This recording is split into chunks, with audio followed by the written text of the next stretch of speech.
I think people misinterpret what attraction marketing is. I think they think they're going to get so prolific at social media because, let's be honest, who wants to talk to people? If you don't have to be rejected by people and you can just attract people, that's the goal, that's the dream. And because of that, people chase the shortcuts when in the end it's the long road. Welcome to Shift, an exclusive podcast by DSN. I'm your host, Blake Mallen, and this is where high-performing entrepreneurs and experts share their most powerful shifts in mindset, skill set, and strategy to help you accelerate your business and amplify your impact. I challenge you to be present, open your mind, and let the shift begin.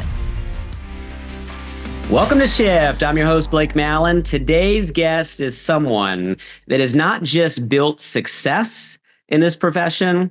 I'd like to say he has completely redefined what success means and looks like for himself and so many across the entire direct selling channel. Rob Sperry has been full-time in the direct selling industry for over 17 years now. And what I love about his journey and his story is in that time, he's done something that quite honestly, very few have ever really done. He achieved top tier success as a distributor in the field, and then transitioned into one of the most sought after coaches, consultants, keynote speakers across the entire channel today. While he was in the field, he was the number one recruiter in a company of a legacy brand, millions of distributors, built teams in the field across 40 countries, actually transitioned to launching a brand new brand that got off to a tremendous start, over 1 million in sales across that company in its first month. And then through now his service and his content, he has an industry-specific podcast that's been listened to in 176 countries. Talk about a global reach. He's authored 17 books within the profession. And it's all around his passion for helping leaders level up their mindset, their skills, and the systems that it takes to go achieve their goals within this profession. And beyond all the achievements, beyond all the accolades, I've had the pleasure of building a personal relationship with Rob. And what I love most is he lives what he teaches. He's really about family, relationships, impact. I'm a huge fan of his personal life motto that you got to die with memories and not dreams. I know there's a story behind that we might get to today. So if you're ready to lead differently, if you're ready to grow deeper, if you're ready to create something that lasts, today's conversation is going to be for you. So let's dive in. Rob, how you doing, brother? Well, thanks for the introduction. And it still doesn't get old in the sense you still feel a little uncomfortable when you hear like all the accomplishments because people don't get it here right. Like the many more failures are failing forward faster, as John Maxwell says. But I appreciate it, and likewise, I know I love how we get to always talk about family and the purpose. Right? We all want to make more money, want to have more time, but for what? Right? And so it's been fun to get to know you and excited to be on today. Well, I always love our conversations. I know we always find ourselves like in the back of a room at an industry event, or like, we just got connected or exchanging messages online. And, I've always just aligned, right, kind of with who you are as a person. And, the mission that you're on resonates deeply. And I'm super excited for today because you really do have a unique perspective across the channel. We've had some amazing leaders from so many awesome companies and brands, right, that have achieved huge feats, but it's rare to have, someone like yourself that has done that in the field and now has an input, right, from so many leaders across the channel today. So excited to unpack and kind of glean some perspective from what you're plugged into, but let's kind of rewind. So 17 years. All right. What got you into the industry? What made you fall in love with direct selling? What allowed you to transition into the role you're taking today? Give us a glimpse on your journey. All right. I'll give you the short version. So I live in Utah. And if you haven't been approached by 5 or 6 network marketing companies, you don't have friends. So I was approached by 11 different network marketing companies. And I always thought you only do network marketing if things are like really, really bad. Like you just don't do network marketing. That was my perception because I was approached the wrong way, had the wrong perception, right? You go on and on and on. So at this point, I had played tennis, semi-pro tennis, right? College tennis. I taught tennis. I was running a tennis club, dream job at age 24 years old when most tennis club directors or managers they're 50 years old. So I'm thinking I'm living the dream. I'm making at that time running a tennis club. We're not talking network marketing money, Uh-huh. right? Six figures, which I thought, who knows what that is with inflation now, but 2004, I'm like, this is the dream, right? Running a tennis club age 24. Within a year, I quickly realized I couldn't really make much more money. I mean, you raise prices by a little bit. Uh, I just really couldn't make much more money. I kept trying, and the owners of the club would cut my pay a little bit on percentages, so it ended up being the same for more work. So I started asking every person at the tennis club, what did you do? How did you make your money? And we're talking wildly successful people there. One guy sold his company for 1.6 billion. Like, we're talking these types of people, other people, right? Millionaires, other people, 100 plus million. So I'm like, what'd you do? How'd you make your money? So one guy, he happened to make his money in network marketing, but he didn't say network marketing. He just said, I do as little as possible. It's like pretty much retired, so do a lot of investments. And so long story short, got to know him over the course of 3 years. I still didn't even know he did network marketing. I thought he was like corporate for some network marketing company. Now he doesn't work for him anymore. And he's the one who approached me. He approached me about doing network marketing. He said he was going to come out of retirement, and he was really hungry, and he was going to work hard, and he was going to teach me how to do it. And at first I didn't know he was talking about network marketing. I thought when he was talking about all these philosophies, it was like real estate development, because he owns shopping malls and tons of land. And then he tells me it's network marketing. I started laughing. Mm-hmm. He looks at me and he's like, are you laughing? I'm like, yeah. He's like, network marketing done wrong is your biggest nightmare. But he said, done right, it's your greatest dream. You got products or services that you love. He said, you've got time freedom with people that you love. You get to live life on purpose. He says, for me, I made the sacrifices, and now every day's a birthday. Every day's an anniversary. Every day's a holiday.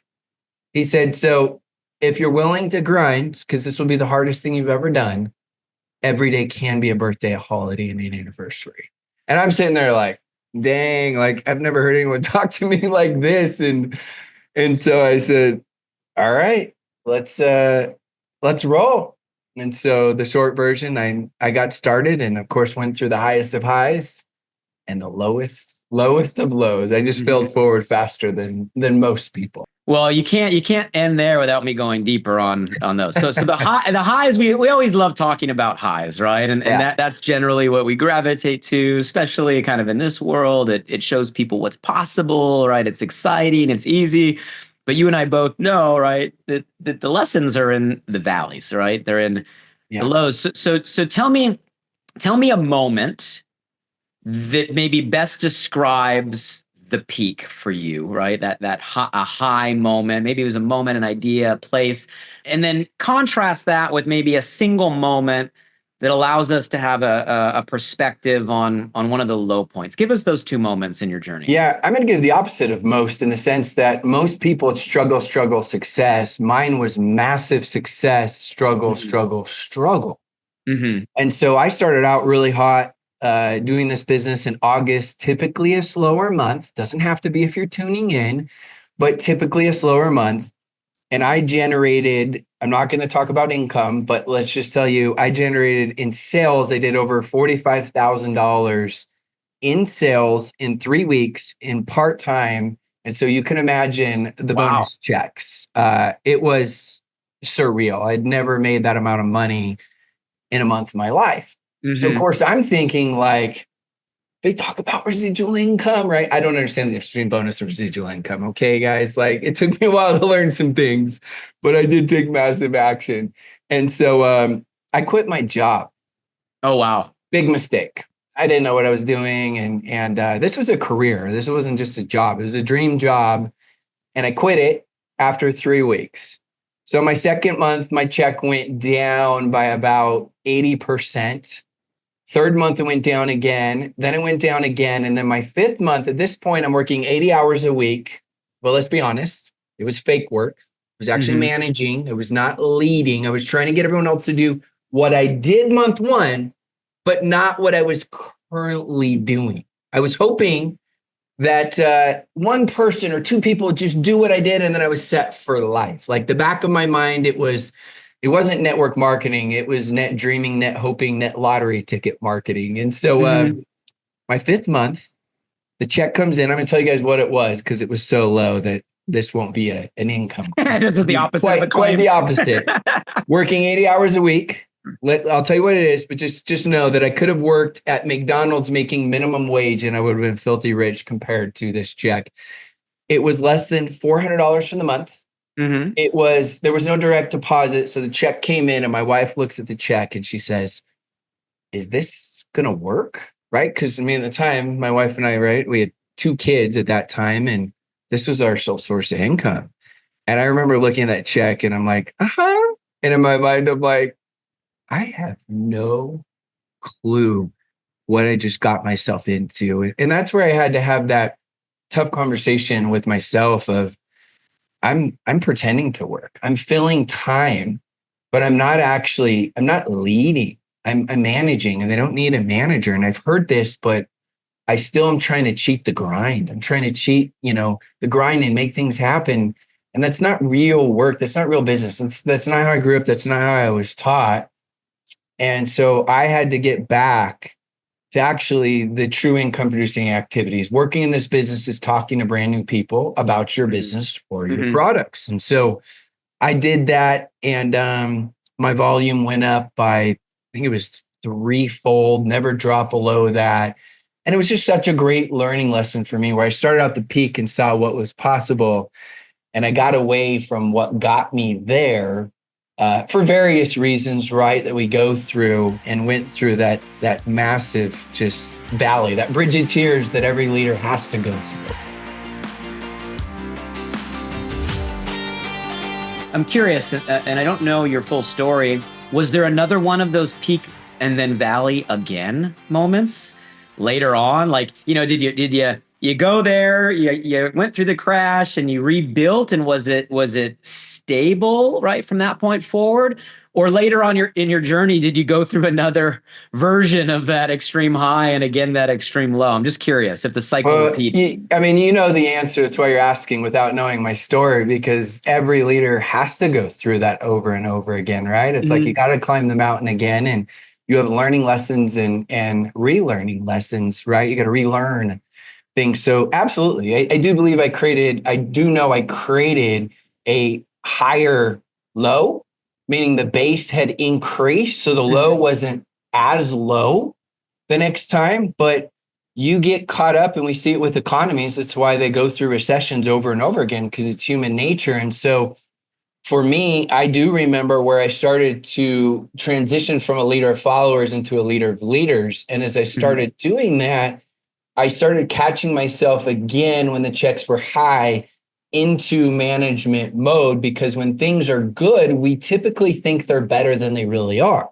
Whereas when things are bad, we think they're worse than they really are. We're very dramatic and emotional creatures. And so I thought things were better than they really were. And so I started going on cruise control and coasting and trying to manage these leaders. And as it can happen in the business, one of these leaders that was a big leader decided to leave the business. And that was a huge blow to my business. I wasn't mad at him. Of course, your feelings are a little bit hurt, but I just thought whether they're making the right or wrong decision, it doesn't matter. As Jim Rohn says, right? Taking 100% responsibility is the peak of your maturity. And so I had to take that responsibility. So you know what? I stopped leading. And so I do believe that almost every leader I've ever worked with goes through this multiple times. The goal is that you go through it less often, and hopefully you get better prepared to bounce out of it quicker, because very few we're always in the income producing activities, right? Let's break it down, and you're going to laugh at this, Blake. Most people, including leaders, they just do it less often.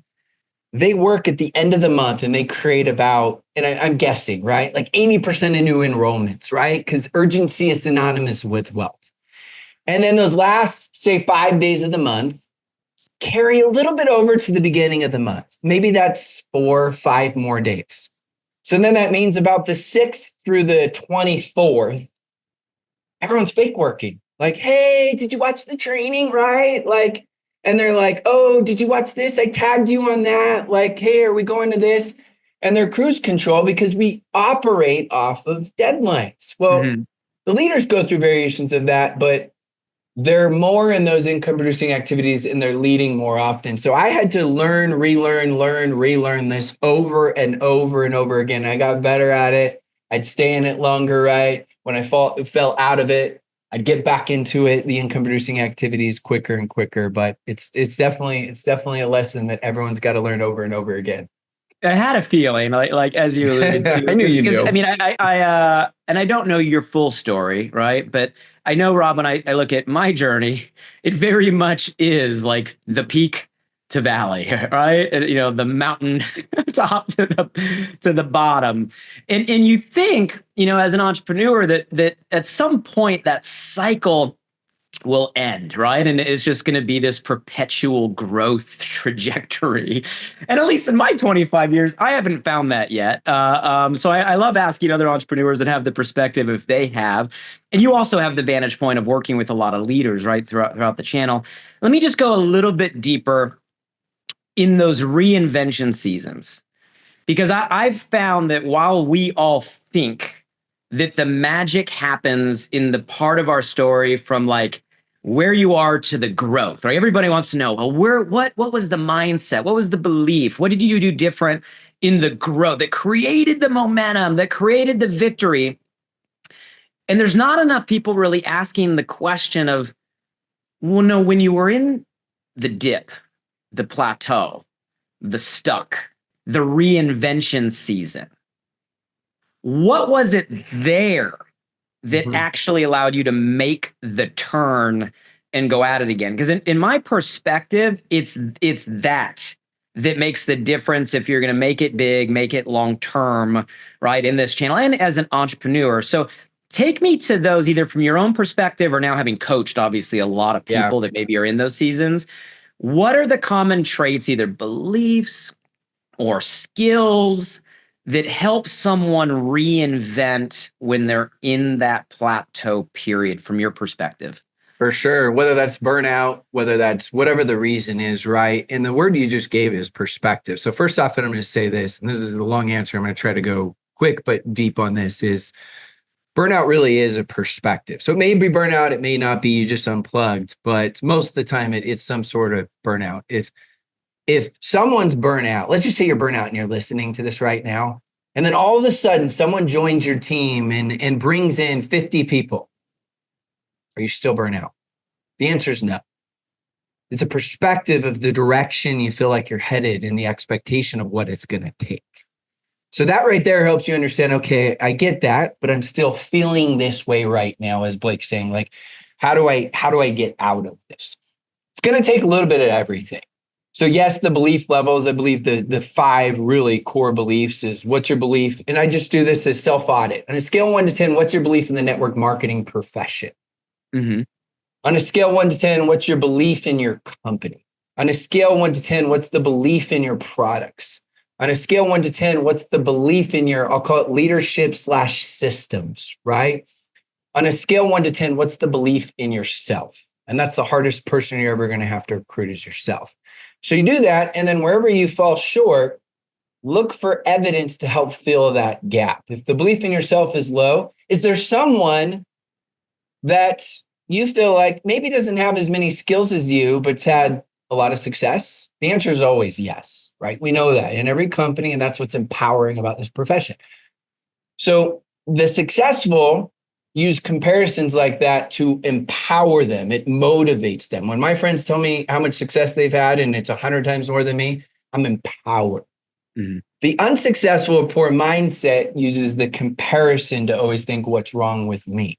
So I want to challenge you to use it to bring you up and to empower you. Then inside of that, those beliefs, there's 5 stages of belief. There's impossible. Like, it's not possible at all. It's impossible for me to do that. The second one is it's improbable. The third one is it's possible. The fourth one, probable. And the fifth one is inevitable. It's very hard to get to inevitable until you're at least to possible or probable. Like there's only so far the mind can see. There's only so much vision, right, we can have. Even if you have 20/20 vision, like you ask to see something far enough and you just can't see it, right? So you look at those and we're all in these 5 stages of belief. Now you could put a timestamp to those as well, right? Because one goal could be possible if it's this month, but if it's like do it in the next day, it's impossible. So that's a whole other hour in-depth training. So now where do we bring all this? What do we need to do? You do the self-audit on where you're at. Yes, you're going to level up even the personal development stuff. I know it sounds cliche, but successful people just do the basics better. What are the basics that you were taught at the beginning? The personal development, right? Look for evidence to help build those beliefs as you go. Get those little mini wins as you go. After that, there's no amount of thinking, even when we increase our beliefs, that will compensate for lack of action, right? I can't just always build up all these beliefs and then all of a sudden I'm feeling good about myself without taking any action.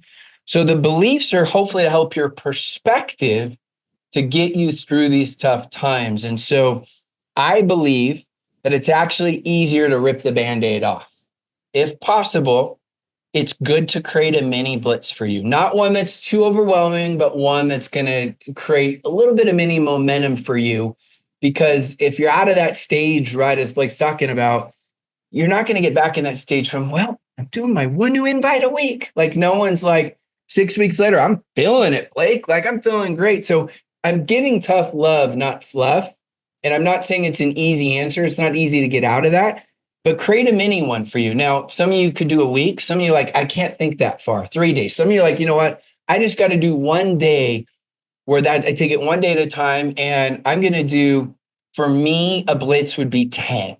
So there's different levels depending on who you are, where you're at, what you've done, where you've been. But you need a short little burst of action because what's going to happen, you reach out to 10 and maybe one's interested. Sally's on the PTA. She's the crazy, awesome extrovert. She talks to everybody on the airplane, everyone at the grocery store. If she joins, it's going to explode. So now we're directional thinkers. We go to bed with dreams rather than with nightmares. And all of a sudden, the brain starts heading in that direction. And you can start to build some habits. You can start to build some momentum as you go. And so that's a simple answer of some things that I would go through to do to help you get a little bit out of that rut that you're in. Well, I love that answer. And I love that you gave it to us in a simple framework, right? That we can remember. I was writing down. I've never heard it put that way. I think it's super brilliant and spot on. And the reason I wanted to ask that and kind of shine a spotlight is for everybody listening, we all go through that in our journey, right? It's normal. So whether you're just starting out, you're in the climb, you're on the top of the mountain celebrating, or you're in the dip, or you're in the valley, or in that plateau, it's normal. We all go through it. And you know what? You're probably going to go through it again and again and again. And I love, Rob, how you said that the second base is higher than the first, but you still have another mountain ahead. And that is the journey, right? To reinvent, and to keep moving, forward. I love the way you kind of broke it down. And as you were talking, I kind of wrote like, it was kind of 2 buckets. It was like belief. Everything starts with belief. Inevitable. Is that what you said? Inevitable. Yeah. I love that. I'm always like, it's possible, but inevitable is even better. Like, so right, we got to go from it's possible, it's probable, it's inevitable, I will get there. But I love that you also went into action and activity. We got to believe we can, but then we got to do the work. We got to see it's possible, but we got to get into motion, right? We got to combine those 2 things. I hate globalizing or generalizing, but as a channel, at least in North America, we've kind of been in that season, right? Where we as a category of distribution went through kind of this meteoric rise through kind of this pandemic period. And as a channel, we're kind of in maybe a dip in some categories collectively. Now, caveat disclaimer, There's always companies growing right forward and companies going through a dip. There's always teams moving forward and teams going through a dip. There's always leaders moving forward and leaders going through a dip. As a whole, there's always people in different parts of the journey.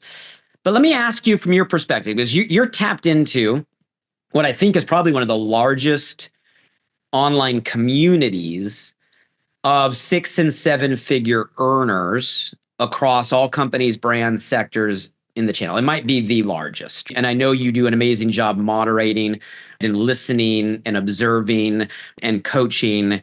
So my question for you is like, when you look at the whole, what is working right now? Yeah. And what are some things that people are just missing right now that you see kind of across the whole? Yeah. So we rewind, right? We had the dip and we got to understand what went wrong to understand what to fix and also study which groups are doing well. And the very simple answer of it is obviously when we had the chaos in the world, everyone's home and people are getting like checks from the government and extra money, a surplus, and attention is the number one currency of marketing. So everyone's on social media. Well, that was great. But with that equal advantage, right? When things are going well, we think they're better than they really are. Everyone was like unplugging. They weren't working as much because they were working half the time, making right twice as much. And not saying necessarily twice as much, some more, some less, but they were making a lot more, doing a lot less. And social media was working better than ever.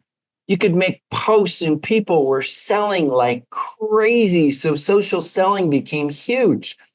Well, the strength became the weakness because social media is a strategy, part of a bigger strategy, but it became the strategy. There's the issue right there. I am a huge proponent of social media done right, but this was social media done wrong as far as no one was, and again, we're generalizing, right? Most were not developing the skills. They were not developing leadership. And they also weren't marrying online with offline because it was so easy. Why would I want to do anything online? Why would I want to go to any events, right? Why? Because I'm making money in my underwear, right? It's like so easy. And so we saw the equal opposite reaction. We've been going through a social media recession, which isn't talked about enough. And people are like, well, why? It's not algorithms change. You have 100 times more reels than you had before. You have people that they're conditioned. They've seen this. Their expectations are higher, right? They know what's happening going on. It's tougher to cut through the clutter and all of that. So when we see all of those things happen, pockets tightening, right? So people are being more selective. Think of it as if you order 100 things a month and your pocket tightens, now you're ordering 80. So they're thinking your product they're ordering from you, did it make the cut? Did it make the cut? Because inflation, pockets are tightening, right? Did it make the cut? And so our value has to go up. Our skills and leadership have to go up. So the simple answer of those that I've seen that have done really well have understood the balance between, yes, social media is incredible, but social media balanced with also offline and in person. Now that's a combination of getting back to understanding the importance of your convention. I know many companies that I've worked with that are like, we are still 50% of what we used to be at in-person events. I know others, like Blake said, there's always some that are doing really well, but many are like, we still can't get those numbers. Many leaders stopped doing leadership team retreats. Many teams stopped doing, right, when you come in for your convention, why not make something extra of it and do some team events, maybe the day before, maybe the day after, like extra things. Because when you think about it, there's always going to be a new product that pops up somewhere in the world that's going to have the magic secret sauce, pending patent, nothing you've ever heard of. And maybe it really is, or maybe it's just great marketing, or maybe it's deceptive marketing. But regardless, there's always going to be a new product that claims to be the best. And I believe you have great products. But really, the most important product, yes, we got to have great products and great compensation, but the X factor is the culture. think about this, whether you go to church or not, doesn't matter. People pay to go to church, whether it's tithing money, whether it's opportunity costs, whether it's driving there, because it's a community. And that's what we have. That is our uniqueness. That's our X factor. And everyone says they know that. But as Ralph Waldo Emerson says, what you do speaks so loudly, I cannot hear what you say. And the actions weren't showing that. So now many are starting to do that and they're starting to see results. And others are like, where are my results? I'm like, you can't just plant a seed, say, where's my tree tomorrow? It takes time to get back into everybody rowing in the same direction and having that focus and that simplicity and understanding the importance of that. And so I believe the companies, I don't believe I know this, the companies that I've seen that understand social media and the leaders, right? The leaders that are doing, and even the masses. If you're not a leader, maybe you figured it out and you're listening to this podcast and you're brand new. That's awesome. That are doing social media the right way, but aren't using it as like the end all be all and understand the importance of offline are doing real. I think of social media as like a key. You still got to hold the key. You still got to put the key in. You still got to turn the key, right? You still got to open the door and you still got to walk in. So it's an incredible tool, but understand that it's part of a bigger plan and bigger strategy. I think you're spot on, right? It's kind of like old school and new school coming together, right? The best of, like you're saying, community, connection, culture, the X factor. I love how you kind of highlighted that.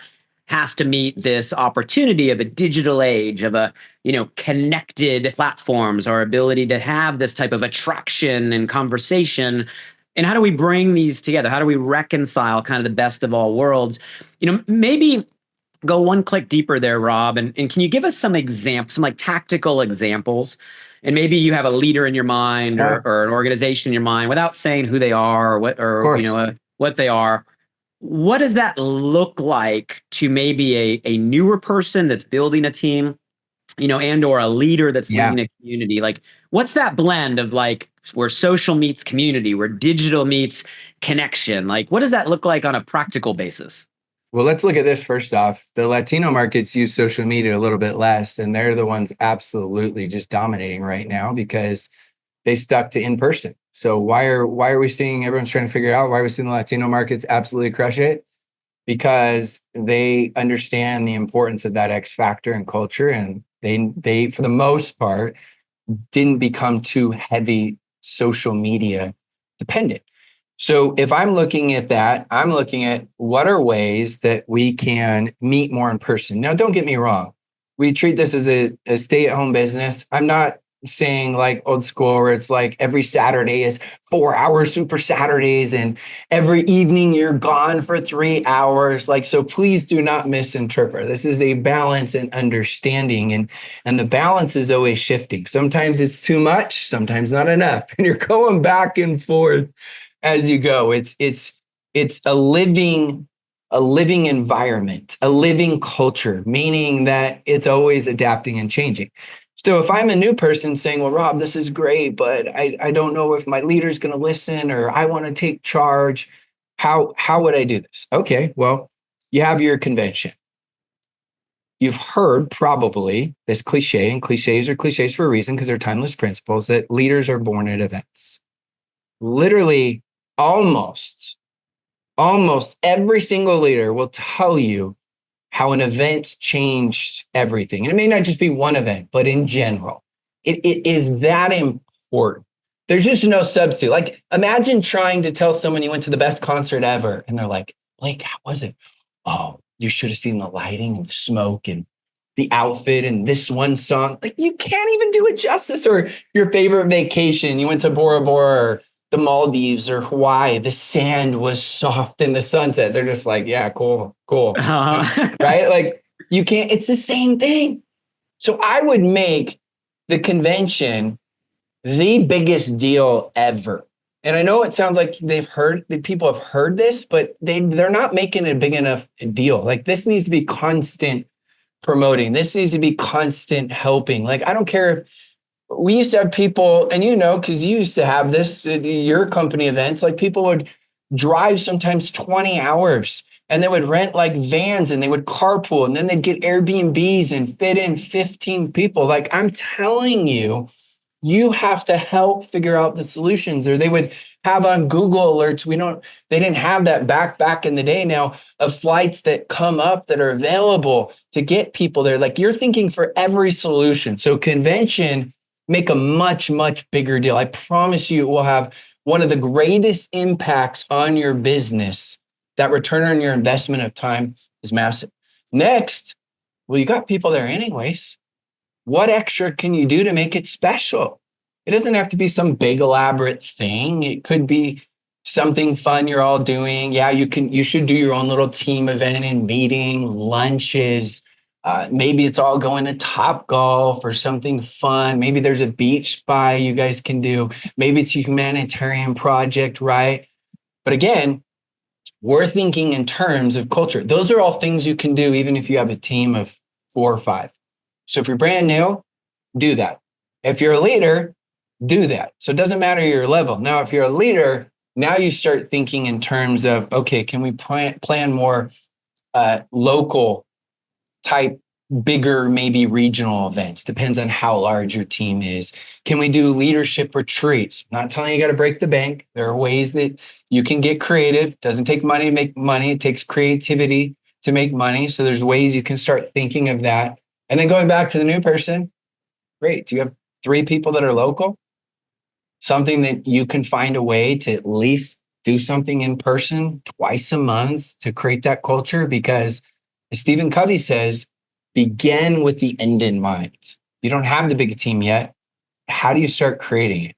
What do you wish you had? Be the upline you wish you had and start creating that right now. So I know we could spend like a whole hour on that, but hopefully those are a couple of things. Well, no, I know. I love you made it practical for everybody, whether you're getting together with your 4 people in a local market, right? Or you're collaborating with people in your neighborhood, your town, your city to get together in those regional, right? Or you're just doubling down on whatever convention you're driving into. There's power in proximity. I laughed when you said Bora Bora, because it's like, if you zoom in to Bora Bora today, it ain't the same experience as being there, and it's the truth for our event. But it also piggybacks what you were saying earlier, because it's in that environment that our belief system, because of the references and the people and the energy and the emotion and the way these environments are designed to distill in such a compressed time frame, that our belief can go to possible, can go to probable, can go to inevitable. And it's where we get like the cliff notes, the short version of the best activities that are working from the best people that are getting results. So it's like it's the time leap. So I love the way you articulated all of that. And for everybody listening, yeah, connection, community, relationship. It's what people are craving right now more than ever. They may not realize it, but they are. And as Rob said, it is our X factor. It is what makes us different than any other brand or product or service trying to reach a consumer online or, at the mall today. What are you seeing the common traits or characteristics are of leaders that are winning today? People that are in winning seasons right now. They're moving to the top of that mountain. They're at the top celebrating. What are the characteristics you're seeing of people in that season right now?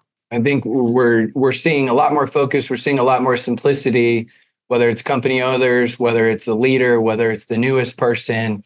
You think when you had a ton of success, like those of you that are listening, if you ever had a ton of success, what elaborate system did you follow? And 99.9% of people will tell you, well, I don't know. I didn't really. Yeah, and they'll go back to something that was crazy simple. You think when you've been around a lot of momentum, Blake, and I can even remember one of the systems, it was crazy simple. Like I can literally think some of the taglines that you guys had, and it was crazy simple. And you think when you're out of momentum and you're struggling, you create this 77 system step, right? That you never did, but it sounds really good and cute, and you create it. So you look at Steve Jobs, right? He comes in and they crush Apple and then they get rid of him.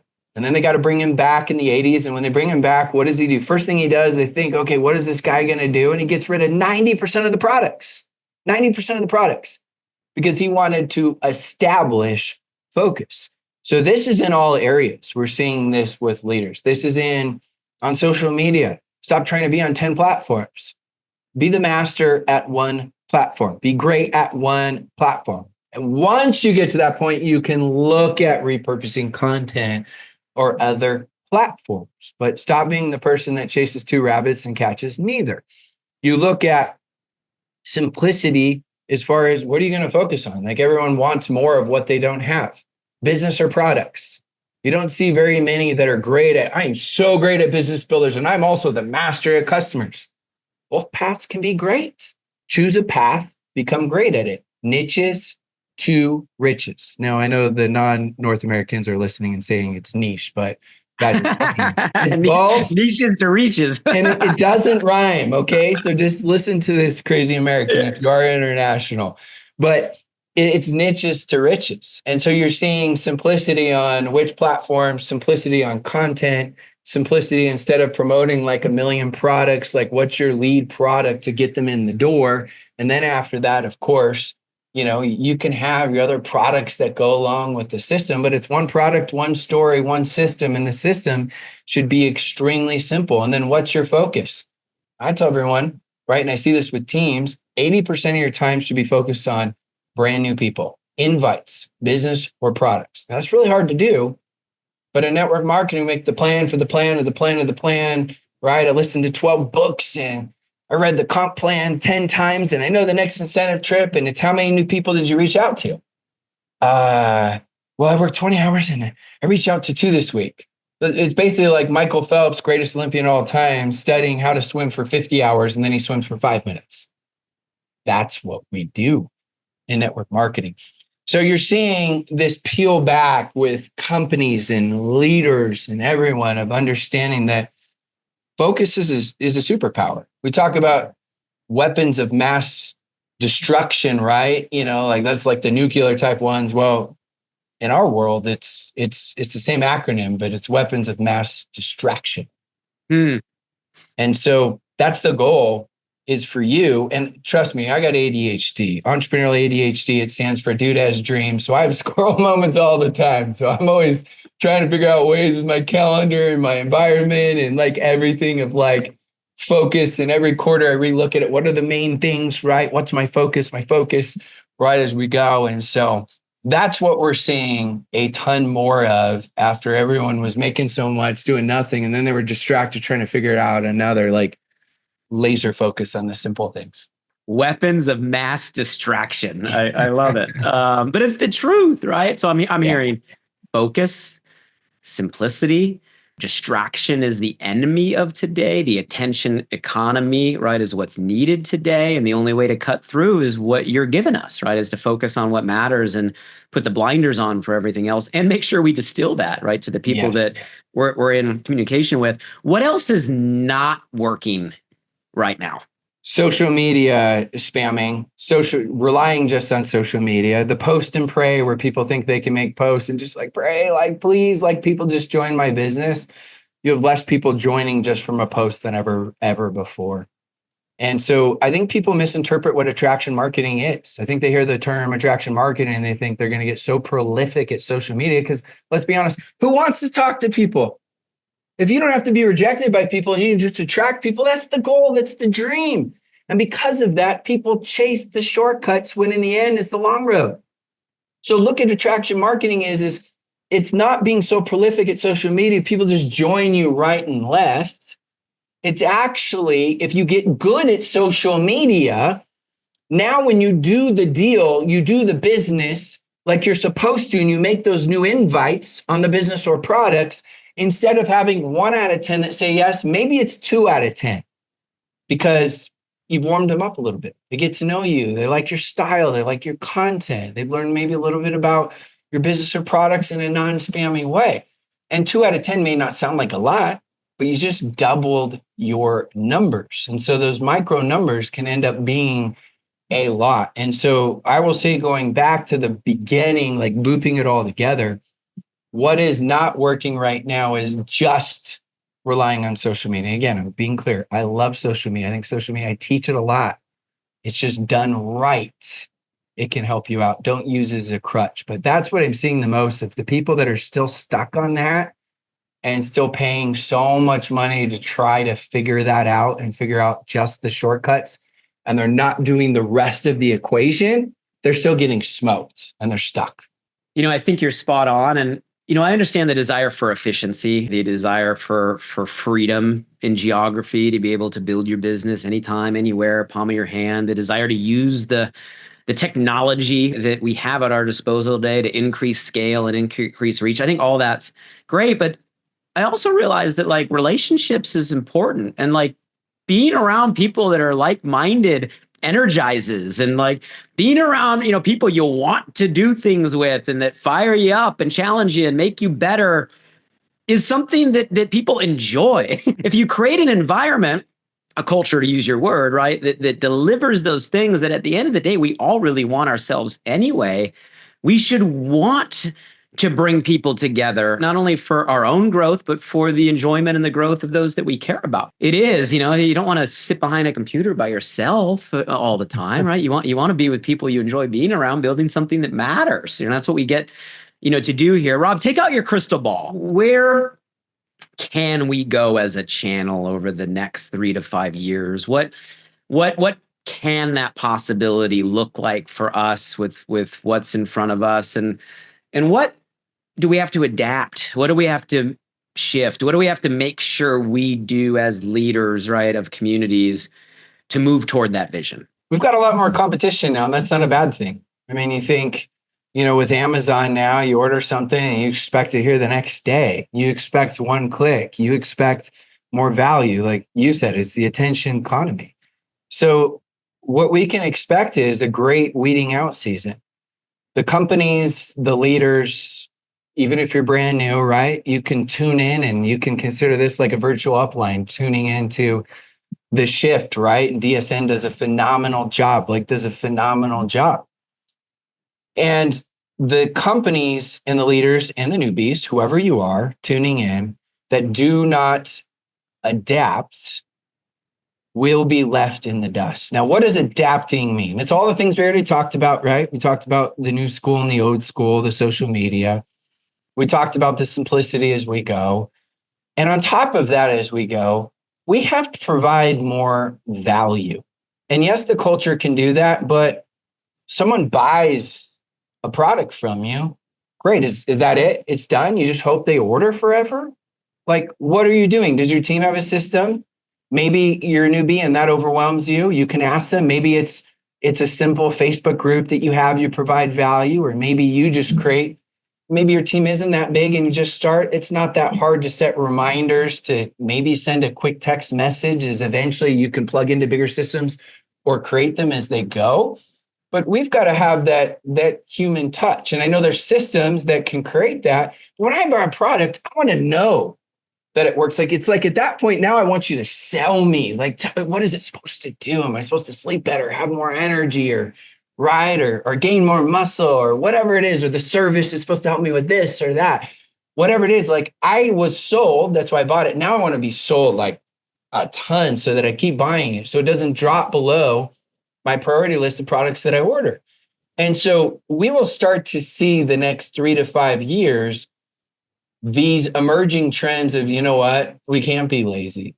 Like, we got to be more innovative. We've got to find ways, right? Like we talked about with the social media and the culture and the X factor and the simplicity and all this. But on top of that, we've got to provide more value to the customer, value to the individual that comes into the business from a business standpoint. Blake, you and I know that the business behind the business is more than the money. I'm a better father, husband, leader, neighbor, human being because of this business. Mm-hmm. It's so, to me, just so empowering of the strengths I've created, the weaknesses I've overcome, and I still got a long ways to go. You can just ask my wife; she'll give you the list. But I'm becoming better. But we've got to provide that value, and that culture can't. We can help people develop greater skill set, greater leadership. We can and you're starting to see companies get back to the basics. You are what you recognize. You can say humanitarian is important. Do you recognize it? No. You can say the newest person getting their new signups important. Do we recognize it? No. You can say someone making their money back is important. Do you recognize it?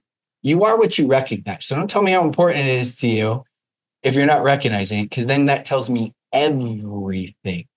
And so I'm looking at all of those things and some of those fundamentals that we got away from, and seeing companies right now that are really hungry, leaders that are really hungry, even newbies that are like, you know what, maybe I don't have the upline that I want, or maybe I like my upline, but I want more.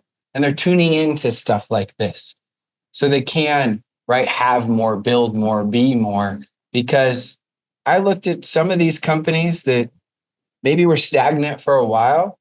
You go to their events and they just had so many people there because they provided so much just intrinsic value. I didn't do personal development before network marketing. Now I've read / listened to over 1,100 books. Like, I'm obsessed with learning to become better at everything, from a father, husband, leader, coach, consultant, speaker, right? All of the things as we go. And so we're seeing that, right? That business behind the business, the value for both the customer and the builder that's coming in right now, combined with the simplicity, the focus, right? Social media environment of all of that. And so the ones that are doing that are planting those seeds, that are taking the action, we're already starting to see some new innovative, and some of them just do the basics that have not been done overall very well for a long time. And it's fun to see. So it's a great sifting season right now, where there's great tragedy, there's great opportunity. There was more millionaires created during the Depression than any other time till the dot-com era. So again, where there's great tragedy, there's great opportunity. And so I look at it right now, we have incredible opportunity for those that are willing, right? Those that are hungry and willing to make those small changes, and sometimes it's big changes depending on your culture. Well, Rob, I think that's a beautiful vision. And the truth is, if we all create an environment where we as individuals are getting better every single day, better in our business, better entrepreneurs and better leaders, but more so, as you've highlighted, better us, better people at a human level. Number one, we're not only never going to quit, we're going to want to show up and give our full self in that direction every day. And if we do that and create that environment, so will our team. And I love how you kind of highlighted, because that brings us back to the best of what we do in the midst of bringing products and services and technology and innovation and opportunity and all this stuff. I think that's the heartbeat of community, right? Which is the DNA that makes us different. I want to be mindful of time, Rob, and leave some time for any closing thoughts or anything we haven't covered. We've covered so many valuable themes, but before we get to that, can we just do like a super rapid fire round? I want to ask you like 3 questions. There's similar questions I've asked most guests. It's more for my own personal curiosity, because I just love answers to these questions in like short one sentence statements. Does that work? We do a rapid fire? Okay, so it's kind of like a rapid fire shift section. Obviously, shift, the name of the show. We're in a season of shift in the world. We're in a season of shift in our channel. We've highlighted that. We're always in a season of shift as individuals. But beyond that, it really gets to kind of like the mindset. And you, throughout today's conversation, right, have given us shifts in perspective that allow us to approach things differently and get different results. So I want to kind of narrow in to maybe some of the most defining shifts in belief, in perspective, in inner dialogue that you've told yourself at kind of very critical moments in your journey, starting with professional. So 17 years, any moment.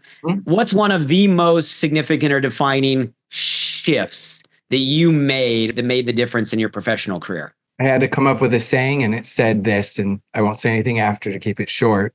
And I said this every single day, 10 times a day. Compensation always catches up to skill set and effort, but it's almost always massively delayed.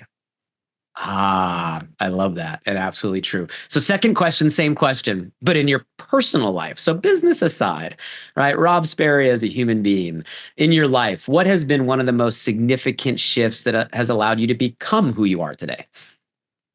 The 2 questions everyone asks themselves is, can I do it? Is it worth it? And so for me, I'm looking for evidence to answer those 2 questions for anything big that I want to accomplish. I love that. Can I do it? Is it worth it? I mean, if you just approach that to life, right, and everything you spend your life and energy into, like talk about a way to focus, right, where we put our time. Okay, so last question. This is kind of like, the idealist in me, right? The optimist, the big picture across our channel that you and I both love. We've dedicated our lives to it, right? Everybody that's listening to this, you're a part of an amazing community worldwide that is direct selling. And I often think about like, what would happen, Rob, if all of a sudden everyone that's a part of this amazing channel, doesn't matter their company or their brand or where they're at in the world, were like united in a direction? I don't think there'd be a more powerful community in the world. So my question to you, let's say you could in this moment, like snap your fingers and immediately give a shift to every single person involved in direct selling at any level in the world. What gift would you give them if you could? Real abundance mentality. We talk about it, but we see actions completely different when we see people not joining your team or leaving your company. So real, true abundance mentality. Man, the world would be a beautiful place. And we'd be feeling better, right? Not holding on or It's feeling enough to like go we need to around, hold on. right? I love it. Feels good just saying it. Or like I said, I want to leave time for anything we haven't covered. We've covered a lot, and I know that everybody listening to this right now, there's something that you can grab and you can immediately apply, whether it's just understanding that the peaks and the valleys and the seasons are normal. So if you're in that season, keep going. And Rob gave you some mindset and skill set, right? Focusing on belief. Where are we at on the belief scale, right? Rate yourself. Where are you on the activity scale? Be honest with yourself to get you to that next level. The power of community and connection. Yeah. Old school, new school, digital community, bringing these worlds together. But that X factor of culture, plugging in, getting your team to plug in. So you can shift the belief. You can learn what's best. You can transfer energy. You can get on that journey of becoming the best you that you can be. Focus, focus, focus, and simplicity, right? In a world of, weapons of mass distraction. I'm going to steal that. I love it. So we have covered a ton, and obviously the shifts that you just gave us on a personal level. Rob, is there anything else you want to leave us with? Anything else on your mind or your heart before we kind of round out today's conversation? Yeah, I would just say what I just said a couple of minutes ago, how I challenge myself. Can I do it? Is it worth it? Every single new prospect that's looking at your business is asking themselves, can I do what you're doing? And the second question is the harder one. They're asking themselves, but is it worth it? Is it worth it to get rejected from friends and family and online? And we know it's worth it. But you're asking yourself these two questions as well to hit the next rank. Can I do it? Is it worth it? And you may say, Rob, how can you tell me that, yes, I can when you don't know me? Because I've spoken in 23 countries.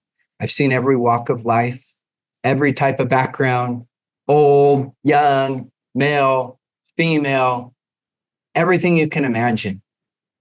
And I've seen success from the craziest, wildest stories. And so I do believe you can do it.